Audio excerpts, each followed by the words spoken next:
Oh.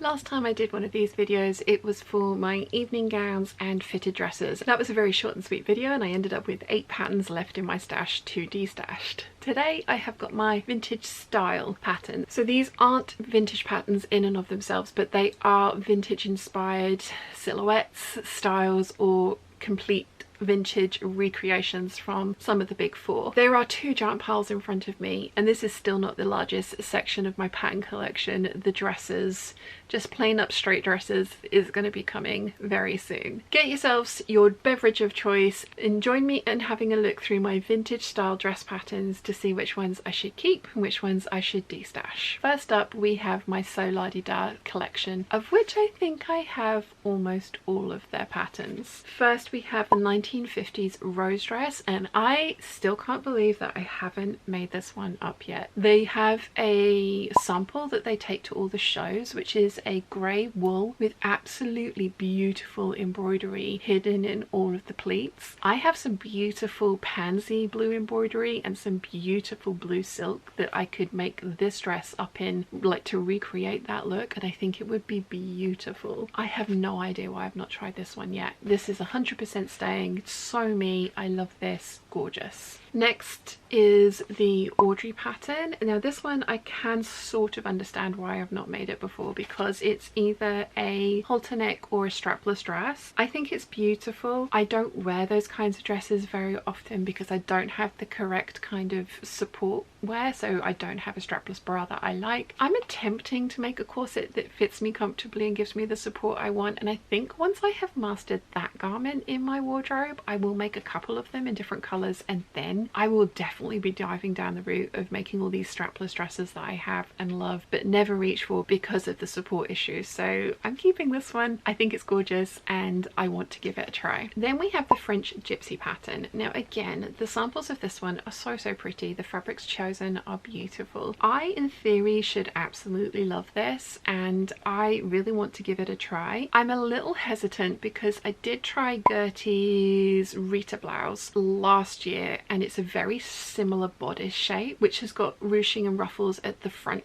and the back, and I think that is my problem, that I don't like the ruffles along my upper back. I want the back to be completely flat. So I'm keeping this one because I have space for it. It's part of a collection. I don't know that this is going to be perfect for me, and I have other styles of this dress in my stash that I think I might choose over this one, but again, it's part of a collection and I love having complete collections, so I am going to keep this one. As I say, I have room, and yeah, let's just move swiftly on. Next we have the SoaD sweetheart dress, which I have made numerous times. Mum loves this one as well. I want to make more of this. I think it's absolutely gorgeous. I have tweaked this pattern a little bit because I found the 3/4 length fitted sleeves quite restrictive, even in the cotton sateen that I had used previously, so I made one up with flutter sleeves and loved it. The only thing with this dress is there is no waist seam, which makes aligning this ever so slightly problematic. It comes with a facing, nothing wrong with facings, I just don't overly love facings. So I think what I need to do is either add in a waist seam, which given that I prefer to use highly patterned fabrics, I don't think would be that obvious, so that I could line the bodice only, or I go in and tweak the pattern pieces to have like a grown on facing and fully line the dress, which again I'm not opposed to. I do like a fully lined dress, especially if it's a lighter fabric that you need to wear a slip under anyway. A full lining kind of either negates the need for a slip, although I tend to wear them anyway, but it also adds nice fullness and weight to the skirt. So love this one. This one's staying, and I will make more of these. Next up we have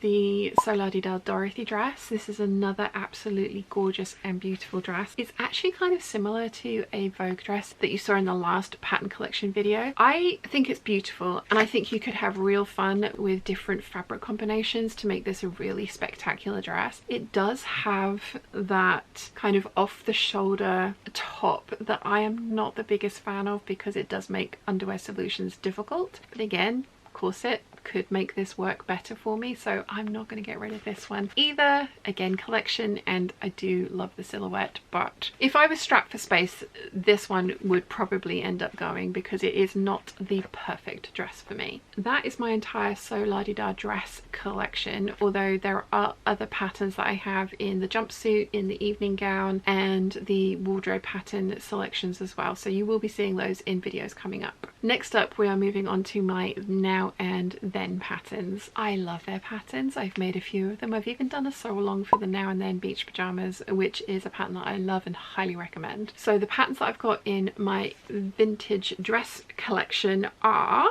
the all seasons dress and skirt. I think this is absolutely gorgeous and has so many different options because you can make it without the sleeves attached for a summery or spring occasion. You can use just the skirt portion, and you can also add on long sleeves for the slightly cooler weather. So it definitely lives up to its name, the all seasons dress. Have I made it yet? No. Will I make it? At some point, yes. It's staying, as probably are all of these. Next up is the Ritz pleat dress. I think this is absolutely beautiful. Andre has a sample made up of the navy background of this rose print silk that she has at the shows, and it is stunning, and one of the reasons that I bought this pattern. This is a 1930s inspired bias cut pattern, so it's one of those ones that I love the look of this. I have no idea if I would feel good in this or not though, because of the bias cut nature of the actual dress. I think it's one of those ones that I would need to experiment with a slightly less expensive fabric to see if I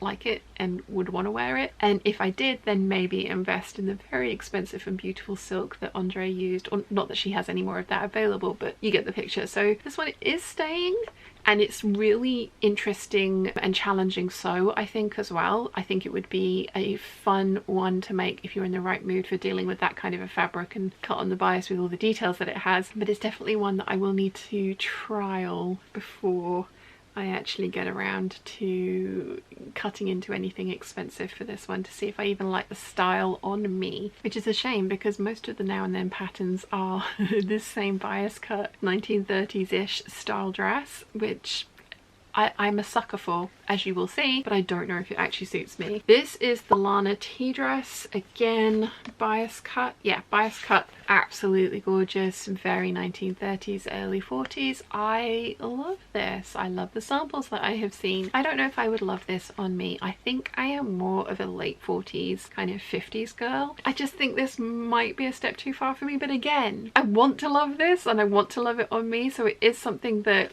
might not necessarily try these ones as bias cut dresses first. I might try a bias cut slip dress and see if I like that silhouette on me, because that will give me an idea if I like that kind of cut of fabric on my figure, and if I do, then I might branch out into these ones. But again, the collector in me is wanting to keep all of these because they're so pretty and I love them, and I like having a full set. That being said, we've got the Melody dress collection. Again, beautiful. This one has a cowl neckline. We all know how I feel about a cowl neckline, one of my favorites. Have I made this one up? No, I have not. Will I make this one up? Probably at some point in the future. It is a slightly, possibly easier pattern than the previous two that I have shown you. A lot of the details in the neckline are done with dress clips and things like that, so it might be more forgiving than the previous two, so it might be one to give a try and see if I like the bias cut silhouette on myself, but I'm not getting rid of it. It's staying. Next up, we have something much more up my alley, and it is the Florin wrap dress and skirt. So this is definitely much more me. I think this is absolutely gorgeous. I have not made this up yet. I need to rectify that. I need to make this up next year for when we end up with some warmer weather, although it does have an option with sleeves. I don't overly like fitted sleeves in cotton dresses, so I don't think that one would work for me, but these summery versions and the skirt, I need to make this. This one is staying. And then my last indie pattern collection that I have in this section of the stash is my charm patterns. I have all of Gertie's Patreon patterns because I've been a Patreon since day dot, and I think I have a majority of her charm dress patterns and coat patterns. There are a few that I don't have, and some of the newer ones have not been quite up my alley, so my little collector head is just like, you must complete the set, and reality me is like, you will never make the thing. So I very much like the ones that I have got. Starting with the L'Amour dress. Beautiful, absolutely beautiful. I think it is gorgeous. Again, I would need some kind of support structure to feel comfortable wearing this. I know this dress has a lot of support and structure built into it, and it's one of those catch-22 situations where I'm just like, I want to try it, but if I make it up without a corset that fits me well and supports me the way I want it to, and it doesn't give me the support that I need it to, then I will never wear that dress. And then if I make the corset and then make the dress and find out that the dress really doesn't need the corset's support and structure because it's got so much built into it, it's just, yeah. I know other people have made this and look fabulous in it, so I need to do a little bit more research, but in my head all of these Gertie dresses need me to complete my corset project for me to then wear, which is why I failed at my Make 9 last year. It was a Gertie inspired or a Charm Patterns inspired Make 9. A lot of them needed foundation garments, which I just never got around to perfecting. So this one's staying and will at some point get made. Next up we have the Liz dress. I love this. I think this is absolutely beautiful, and it is very reminiscent. It's a shelf bust dress, very reminiscent of one of my favorite trashy diva styles, which is the honey dress. This one you can't wear a bra with either. The straps are decorative, they are not covering of your bra,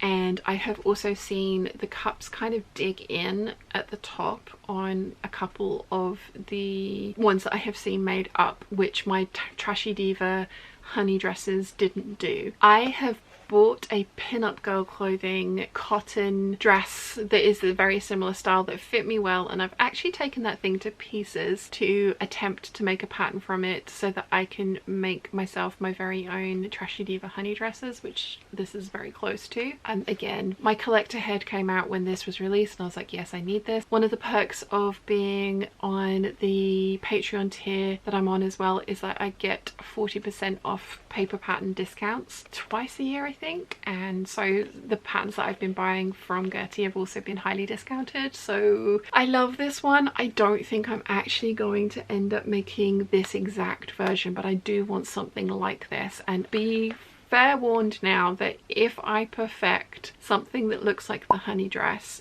there will be multiples made of that dress. Trashy diva dresses are absolutely beautiful, but they were never long enough in the torso for me, so I was just wearing them and trying to make do. Some of them had adjustable straps, which was awesome. They had like different buttonholes on and then a button on the bodice that you could adjust the straps on, so they kind of were a little bit forgiving. Some of them also had sheared panels in the back, which was great. But yeah, I owned, at my collecting head side of like when I was buying ready to wear, I think I owned about 20 trashy diva honey dresses in a variety of colours, finishes and prints as well. I had a lot of solid coloured ones, and I had like a red satin one and a red cotton one, and the same in black, so it was definitely one of those like, I love this, it kind of fits me, I'm buying it in every single thing they release it in. And like I say, if I perfect a pattern for this, there will be a lot being made because it's one of my ideal ultimate dresses. I love it so much. So I'm not sure that I'm going to make the Liz, but I'm glad that I have it in my collection. And then the last one I've got in physical pattern form is the Night and Day dress, which I have actually made. I did use it for my dressmaker's ball dress the second time that I went. I love this. This thing is huge. It has like so many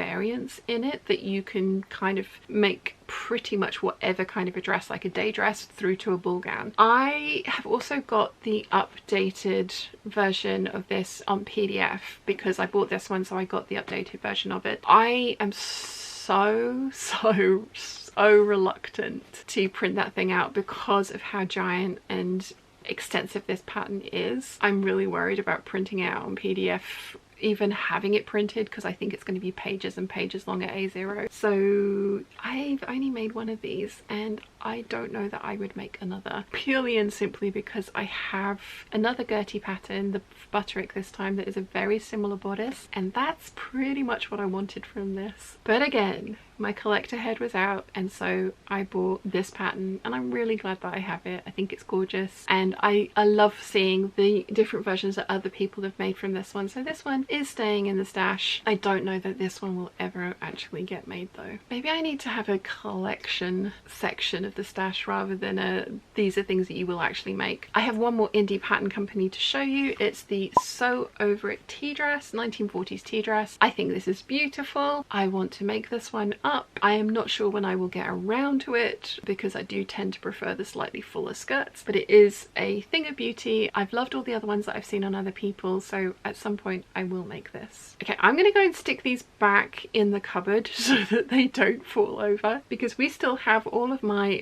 big 4 to go through. I will be right back. Next up are my Vogue patterns, or my very large Vogue patterns, and I actually happen to have 3 copies of this same pattern, one of which was attacked by the dog when it arrived, which was unfortunate because this is the pattern I used to make my sister-in-law's wedding dress, and I actually have made one of these for a customer when I was taking commissions as well, and that was the one that the dog ate because this was a different size range to this one and to this one. So I've got the 6 to 10, the 12 to 16, and the 18 to 22. So individual, you know, small size ranges in these patterns. I think this is a beautiful dress. I think this is an interestingly constructed dress. I have not seen many people make this up and love this because they find the weird little yoke thing that goes underneath of the main body of the dress annoying.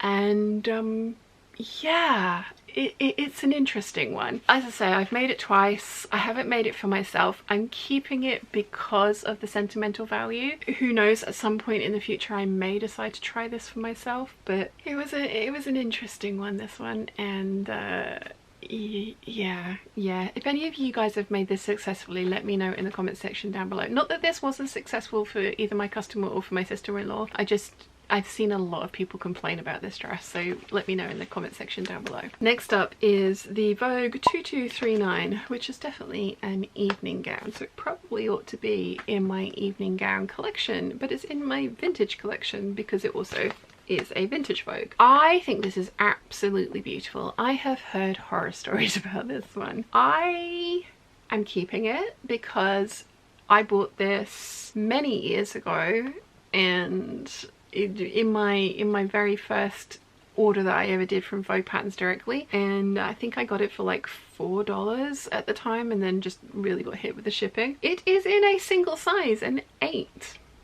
So this is really not going to fit me, but it is a thing of beauty and I want to keep it because it is so pretty, and I do have room to keep these kinds of things. And like the fancy evening gowns are going to be things that are going to be very difficult for me to destash. The slightly more everyday dresses I probably will be a little bit stricter with myself about getting rid of. I say that now, we'll see how this goes. Next we have Vogue 1043, and this was a gift from the very lovely Jo. I think this is a really interesting bodice. I don't know that I would love it because it does seem quite wide in the neckline, but I think it will stay up. I'm interested to see how this is constructed. This is a size 14 to 20 bundle, so this will definitely fit me because I'm usually a 12 to a 14. It's got the kind of skirt on it that I like, and I do like that crossover front bodice. I think it's interesting, so this one can stay. And thank you to Jo for sending it to me. Next up is Vogue 1172 in a 6 to 12 bundle. This is another one of those dresses that has that kind of like slightly off the shoulder neckline thing going on, although this one does look like it might allow for a bra, although it looks like that on the illustrations and on the actual line drawings not so much. This might be another one that I would want to wear a corset underneath of, which is something that I am attempting to make, so I'm gonna keep this one. I think it's really pretty. I love how the skirt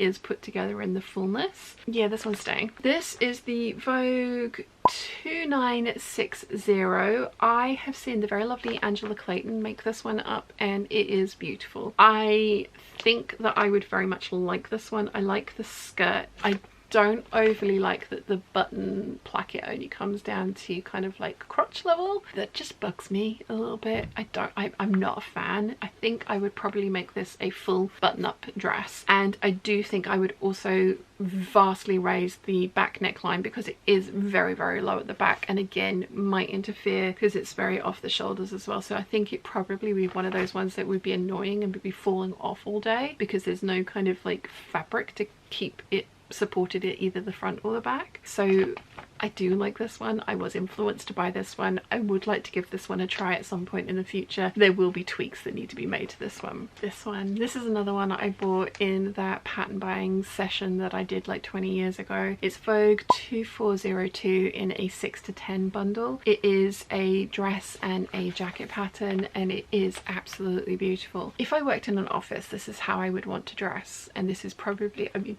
I would be Joan from Mad Men if I worked in an office. Well, not that I have that figure, but I would want that kind of like look, and to me that would feel very smart. I don't know that I will ever make this for the lifestyle that I currently have, but I love the jacket, and so I want to keep it because I love the jacket, and at some point in the future I would like to try making this, so this one's staying. And then this again was from that very early Vogue or Big Four order. It is 2561 and a 6, 8 and 10.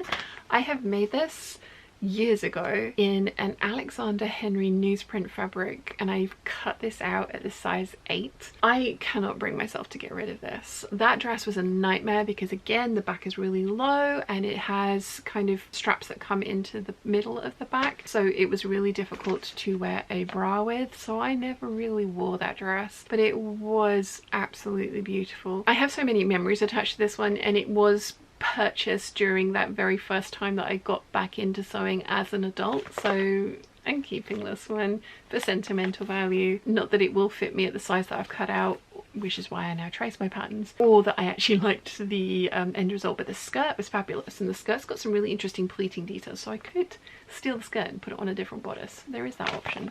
Okay, the last Vogue that I have is Vogue 9000. This was 100% influenced by Lisa Comfort from SoaD.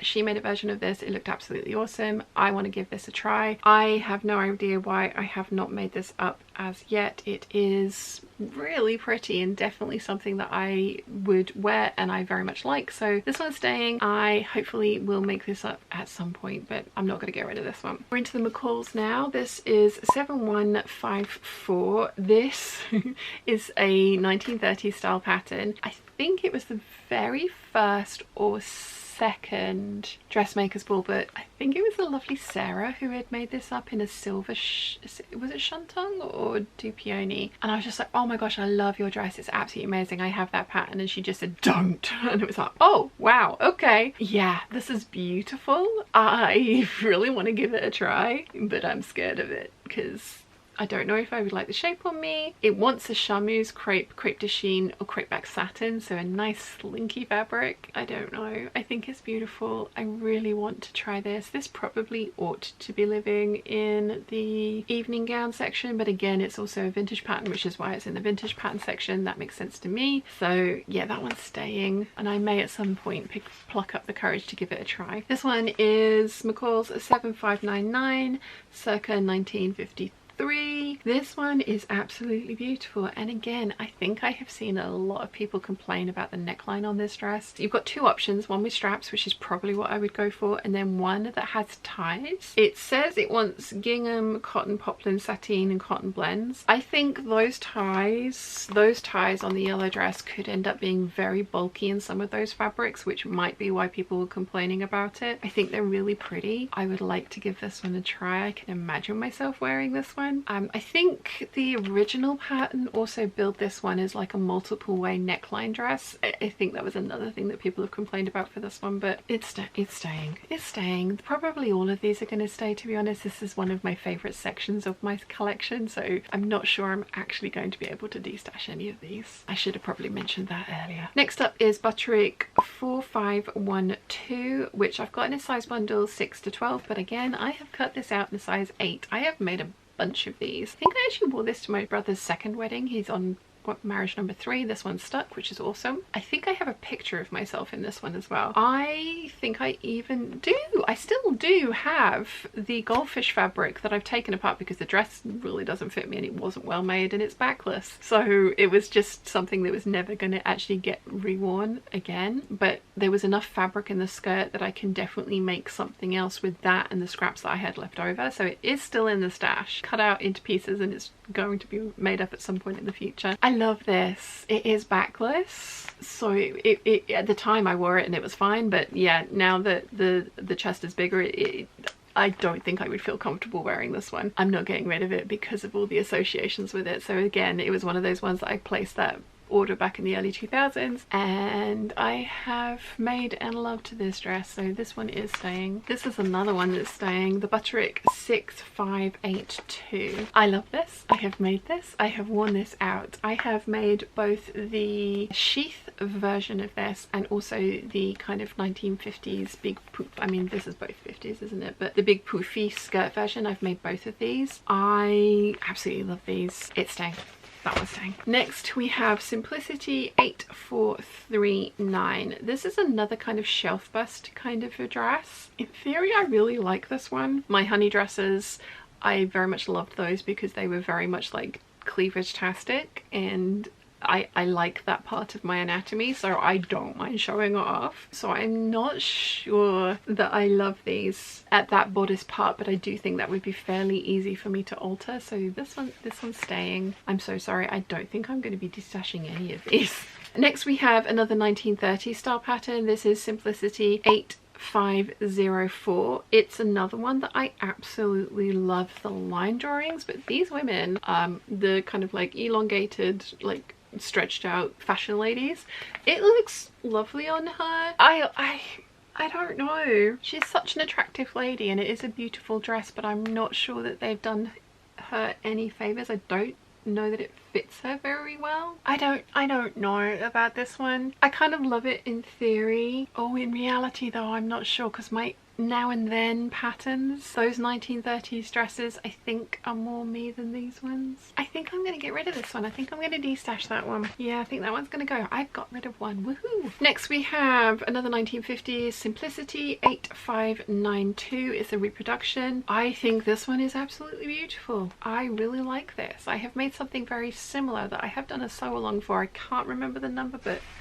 yeah, 6018. I am going to keep this one. I may make this one up at some point in the future. I may not, because I have other things that are similar, but it is so pretty. I do like it. Yeah, that one's staying. Another 1950s Simplicities reproduction 8252. This is kind of like a dress and a topper. I really like the kind of sheer overdress over the strappy sundress underneath. I can see myself making this. I have a couple of fabrics that are sheer. I don't know if I have enough yardage of them, but I can see myself making this. I think it would be something that I would very much enjoy, so that one's staying. This one is Simplicities 8259. It is a So Chic pattern, not necessarily a vintage reproduction, but it looks very vintage inspired to me. I think I'm going to destash this one because I love the silhouette, but again, I have other ones that are similar in my stash that I prefer, and this is also very covered up for me. Should I get rid of... I think I should destash this one as well, because I have other patterns in my stash that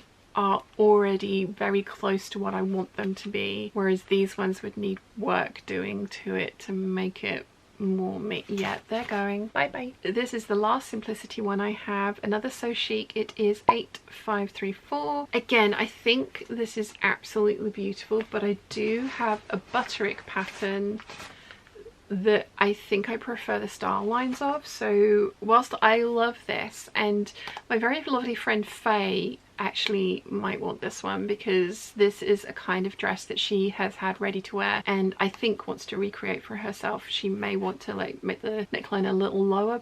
Yeah, I think this one needs to go. So I'm destashing that one. Four gone so far. I'm kind of impressed with myself. Now we're into the Butterick reproduction patterns. This one is 5920. Again, I absolutely love this. It comes with a slip pattern as well. I think the little pockets on the front are kind of cute. They have done like a sheer version over the slip and then they've done like a solid version. It says that it is recommended for lace, linen, voile and shantung, also sheer fabrics, and to use satin or voile for the slip. I like the neckline on this as well. I'm keeping this one. That one's staying. Next we have Butterick 5033, which was sent to me. I paid for it, but the very lovely Michelle had it sent over to me because the seller wouldn't send it outside of the US, so thank you, Michelle. I absolutely love this one because it has an interesting neckline. I like the version A has a full back, although I don't think you would be able to wear a regular bra with any of these versions, so this would definitely be another one that I would look at making after I had made my corset. This one also very much reminds me of a Zimmermann style dress, especially this one. The Zimmermann dress is completely backless and I do think I prefer the fact that this one has a high back on it so that a corset is something that you can wear, but it does remind me a lot of a Zimmermann dress, so this one is staying. Then we have Butterick 4919, which I have made in the past and I do like. I made it out of a very inexpensive fabric that I got from Minerva because it needed like 10 meters. I mean technically 6 meters out of the narrow fabric. I had a lot of that fabric and I can't remember why. I don't think I ended up with a lot left over. But I think I fully lined the bodice. I changed a lot of things about this one. Technically I still owe you guys a sew along for this dress and I am going to go back to it and I am going to try and do some more tweaks to it to make it function the way that I want it to. It was very low cut under the arms so my bra showed, so I do have a few tweaks that I want to make to this before I do it again, and if I do it again it will definitely be the day version rather than the evening gown version. Not that you can't wear a maxi dress in the daytime in the correct kind of fabrics, but the previous one that I made was a chiffon, so it was definitely like an evening dress and I wore it for an evening event. So if I do a sew along for this one, which I probably will at some point, I'm going to definitely do kind of like this shorter version, but there are a lot of tweaks I want to make to the bodice to make this work the way that I like to make clothes, so it is coming up at some point soon. Butterick 6018, like I say, I have done a sew along for this one. I have only made one of these and I don't know why, because I love that dress. Yes, I do know why, because of the sleeves. The sleeves were slightly restrictive. I don't like those kind of short sleeves on me, even in stretchy fabrics, which that turquoise kind of suiting was a stretch suiting. So I want to try this one again. I have seen people make some amazing versions of this. There's some amazing Disney bounding ones that have got like R2D2 Star Wars fabrics in them. The fabric combinations that people have done with this one are gorgeous. I am not the hugest fan of like an Empire kind of underbust seam and then panelled waist seams, although you still get the same kind of fitting because you can obviously shape those panels quite a lot over the waist. Yeah, I like this one. I want to try this one again. I have already done a sew along for it. I've already traced the pattern, so with a few tweaks I think I can make this work for me. I did make a few tweaks to the sew along as well, which I obviously talk you through in those videos. Next we have a couple of the kind of walkaway dresses. The walkaway dress became very popular back then and now. They kind of ran with it, these like popover dresses that buttoned up or tied up. This is the 6212. I love this one. I think this one is absolutely gorgeous. I do not like the kind of like popover wrap up button up dresses. I don't think they fit me the way that I like dresses to fit. So I would alter this one to still have like the back details and the button details, but I would make it a zip up fitted dress that you step into and zip up rather than have to like pop over the top and button into place, because I think I would achieve a fit that was better for me. So if you guys are interested in a sew along for that at some point in the future, let me know, because I have this one and this one, which is 6211. Again, I absolutely love how this looks. I think it is gorgeous. It is another one that I would add more fitting and a centre back zip to, so that it fit me better, because again, it's a put over your head, button into place, belt it on, and off you go, and I just don't like those ones on me. So again, this would be another one that I would alter to make fit me better, but the actual style lines of this are gorgeous. So that one's staying. Then we have the Butterick 4790, the walkaway dress. I think we all know everyone's opinion on this reproduction of this pattern. Yeah, there have been many variations and versions of this one. I've seen some amazing combos and love them. I'm not getting rid of this one, but I doubt I will ever make this up as is. I think I would probably go down the Bianca route and try self-drafting something to fit me the way that I would want it to, and not have all the issues that have been associated with this pattern. We're on the home stretch, so there are only 5 left. All Butterick. This is Butterick 5813. This is another absolutely gorgeous pattern. I would be making view C with the giant skirt because I just prefer that. I would also probably end up making this with different sleeves because I just don't like how restrictive these kinds of sleeves are. So it would either be sleeveless or it would have much more floofy sleeves on it so that I have range of movement, like the sleeves that I'm wearing today. I love these ones. I'm keeping this one, but I will tweak it if I do make it, which hopefully I will at some point. We have another oldie. This is Butterick 4513. I have made multiple versions of this, some of which I still have, and I have featured in my early sewing projects video. You can see just how badly they were finished and made on the inside. I went out and wore those with pride, and I, like I say, still have them because some of the fabrics I used were absolutely gorgeous. So I have kept them so that I can pick them apart to use them for hopefully future projects. This one, as I say, I have cut out at a size 8, and it's the 6 to 12 size bundle, so I am annoyed at myself for cutting this out. Previous Shan did not know anything about tracing, and again, if you don't want to trace your patterns, you don't have to. I just wish that I had known about it back then, because I might be able to make this one work for me now if I had the size 12 size left, but I don't. If I find this in an uncut pattern that does not cost 35 quid, because this one is really expensive if you have a look on like the resale sites like eBay, Etsy, etc. I will buy this because I loved this thing. I made them all short because back then I was wearing short dresses all the time. Now I would make it much longer, but I really love this dress. So yeah, if I find an uncut version of this in my size, I'm totally buying it for less than 30 quid basically. Love this one. We have Butterick 5209. This is from 1947. I have made this twice. I have a sew along for this one. I will only ever make this version. This one is beautiful, but it is a backless strappy halter neck dress, which is just not my cup of tea. So I will only ever make the one which has got the covered up back and the little cap sleeves on it. Like I say, I've made it twice. There's a sew along on the channel for this one. Love this one. Will make this one again. I always get compliments when I wear these, so yeah. Should make one of these sooner rather than later. Love this. Next we have Butterick 6055. This one has pockets that look like the Yip Yip Muppets in my head. If I ever make this up, which I am probably going to do because it does have grown on sleeves, but I can shorten those slightly. I love the neckline. I love the shape of the skirts, and I do think I would probably include the pockets, but I think I probably would try and include some googly eyes. Not like really in your face, but some kind of like nod to the Muppets that this pattern reminds me of, because yeah, those pockets are something else. I love this one. I think it's gorgeous. This is staying. And the very final one is one that I flashed at you earlier. It is the 5880, which is a 1951 reproduction. I have made the bodice from this a couple of times from the original vintage pattern, and it just, I couldn't get it to work on me, but this was one of my very earliest attempts at sewing, so I would like to give this one a try with this more modern take on it, even though the walkaway dress, the modern take, is awful.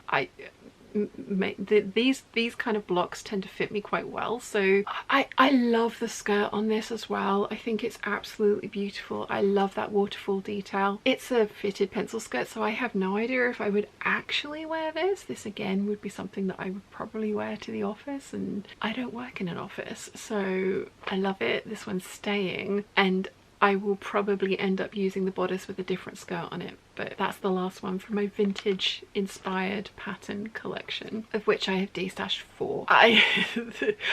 I did not expect this to be a wildly successful destash. I think this was definitely going to be more of a pattern collection management type of video rather than a like, I'm going to get rid of loads of these, because this is very much the kind of style that I like making and wearing. Let me know in the comment section down below what you think of the 4 that I got rid of, the ones that I have kept, and if you've made any of the ones that I haven't made up, let me know what your experience was like, because some of these I have heard horror stories about and some of these I have heard wonderful things about, so I'd love to hear what you guys think. If you've enjoyed this video, you might want to check out this one here.